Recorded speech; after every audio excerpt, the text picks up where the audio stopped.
Hey guys, welcome back. I'm Matt with Garmin here with Don Schmidt, product manager for a new exciting all-terrain rugged GPS navigator called Tread. So Don, I'm going to let you take the wheelhouse. I'm new to this realm.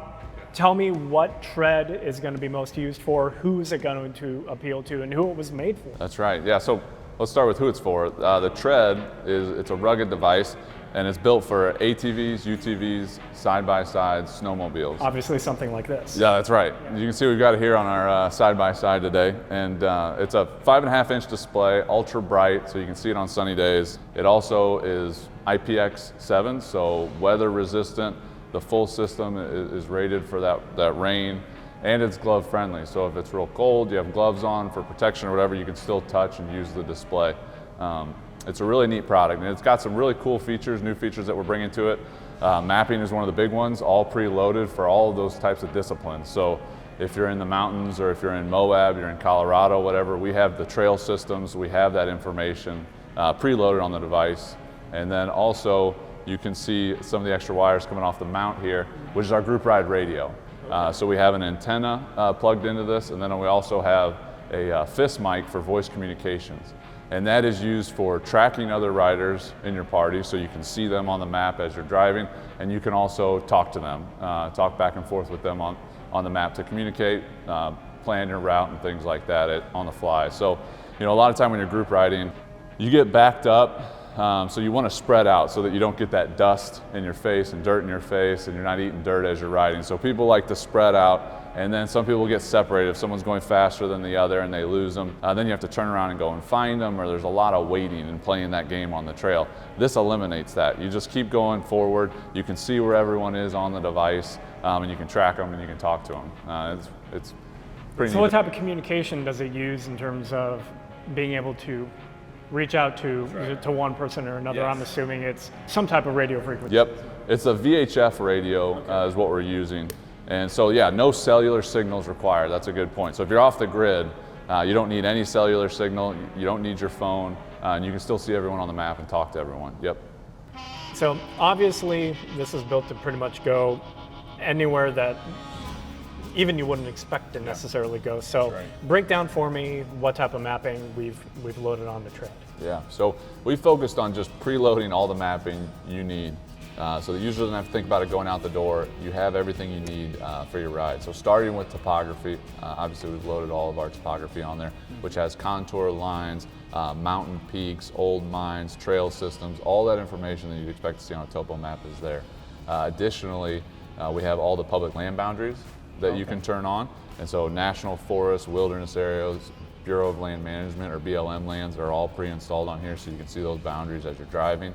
Or riding along. And then the next thing we did was we worked with the U.S. Forest Service to document and digitize all of their adventure roads and trails data, U.S. Forest Service roads and trails, as well as their motor vehicle use maps, MVUM. So that has trail ratings for ATV, UTV, snowmobile, motorcycle, and those are all different line colors and patterns based on what vehicle you're riding in and what trails you're following. So it's easy for you to see that and understand where you can go. So it sounds like a lot of this mapping are maps and utilities that a lot of people who go out and do these type of power sports are already used to utilizing, and now they're already one spot already for them. That's right, yeah. Okay. I mean, it is purpose built for that power sports customer and that power sports user. And additional to those public land boundaries, we have private land boundaries. So for everywhere in the U.S., all of the parcels greater than 4 acres, we have the boundary lines for those and that landowner's information. So if you are riding on public land and you just want to make sure and get that reassurance that you're not on someone else's land or somewhere you shouldn't be, we have those boundaries there so you can see that. Oh, that's great. And then finally, the last thing is the bird's eye imagery. So that's worldwide. That is downloadable. So over Wi-Fi direct to the device, you can download tracks of satellite imagery to your device based on where you're going to go that weekend or whatnot, and then you can turn that on. And all these layers are in a really friendly menu here, so you can customize them. You can turn half of those on, half of them off, and you can find that setting that you really like based on the riding you do and where you're going. Yeah. Very awesome. And that all works in collaboration then with the group ride radio in terms of being able to see where other people in your crew and your group are located at the time of riding. Yeah, all of your other riders in your party will show up on top of those map layers, so you can see that.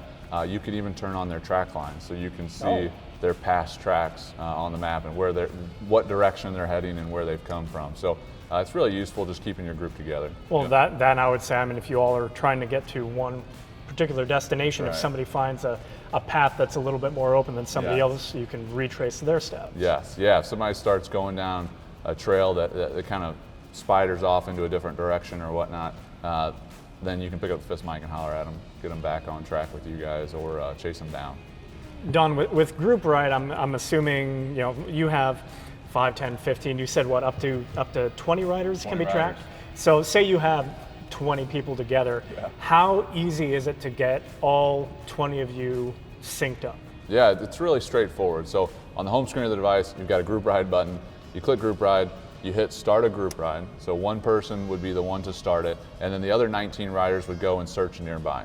So, and then as long as you're within 50 feet, 100 feet of each other, everybody can bring their device. It doesn't have to be mounted to set up the group ride. You can all meet at the trailhead.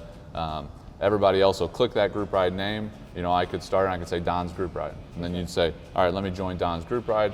It would auto sync our names and all of our information.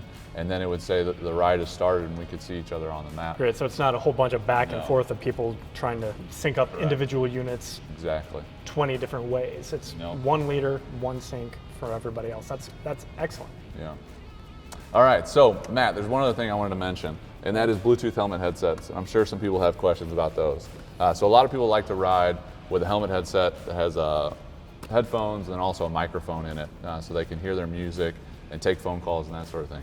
And the group ride radio will work right in line with that. So when you're riding along, if you're listening to your music in your helmet headset, you can pause, play, forward, back, and control all your music on the tread. Additionally, incoming voices from other riders in your party will come in through the helmet headset, and you can reply to those other riders via the helmet headset. And it's a push-to-talk solution there. Okay, and then the incoming communication from other riders, that takes precedent over what you're listening to, so you're always in touch. Yep, it'll interrupt that music or whatever it is.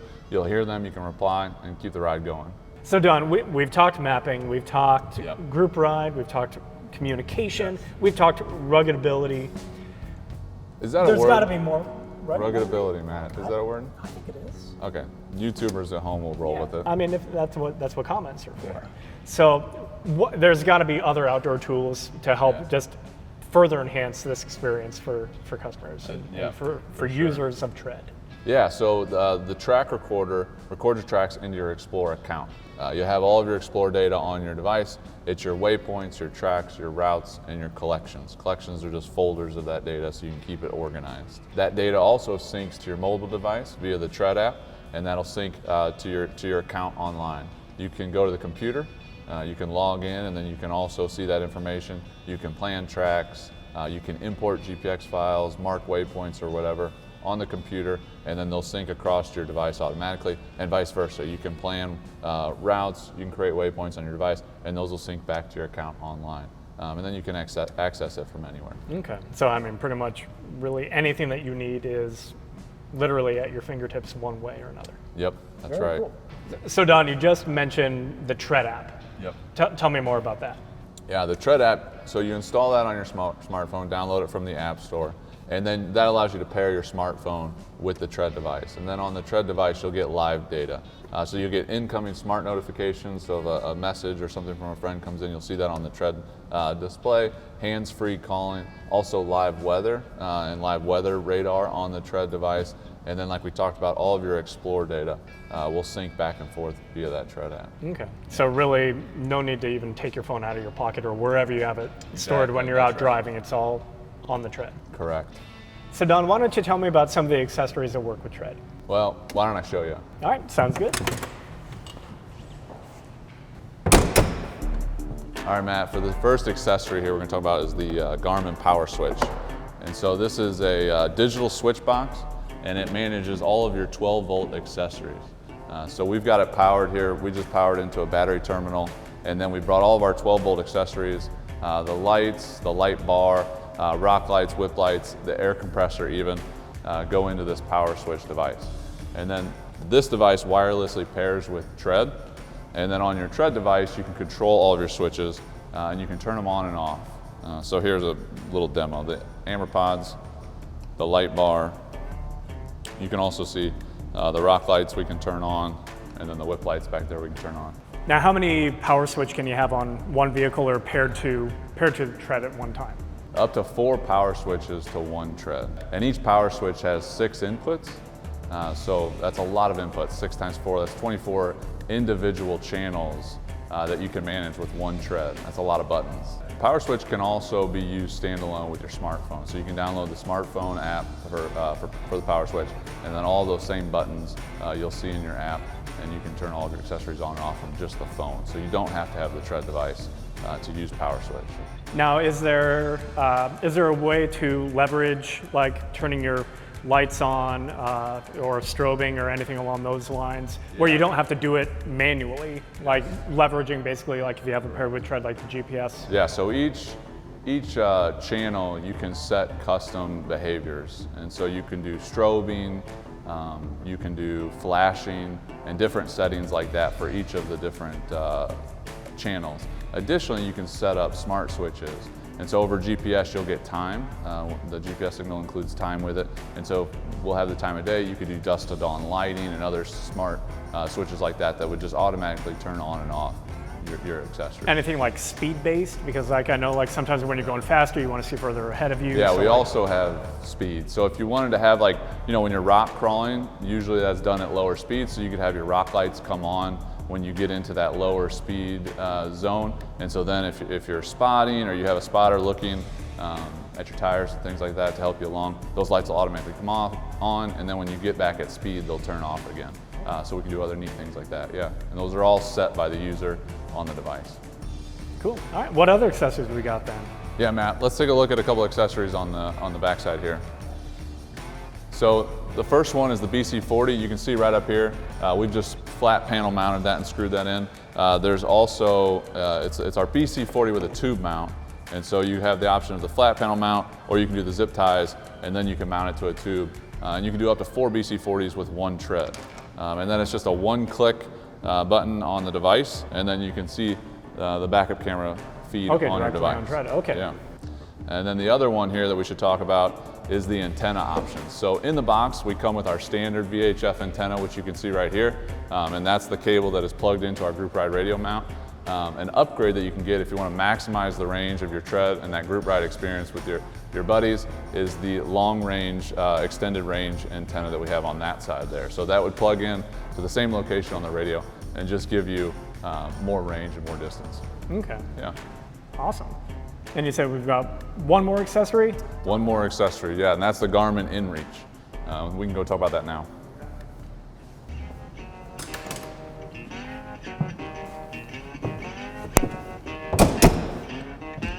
All right, so on the left here, that's our inReach Mini. And so for those who don't know, that's a satellite communicator and a satellite tracking. So that communicates with satellites, and it'll send messages to family back home. They can send messages to you and you can receive them, or you can send out your breadcrumb tracking so people can follow along and see where you are.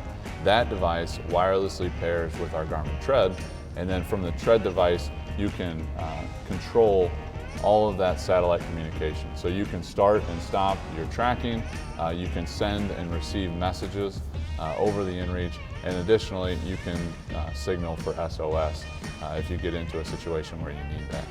It's great that it's wireless. Another benefit is that inReach Mini, if you're on a snowmobile or something like that, you can clip that on your person, and then you always have that device with you. Don, thanks again for coming out, telling us all about Tread, PowerSwitch, and what all this is about. Otherwise, guys, if you like the video, like, subscribe, do what you want. I think we should go out and have a little fun, you know? You got it. Ah, very nice. Take it easy, guys.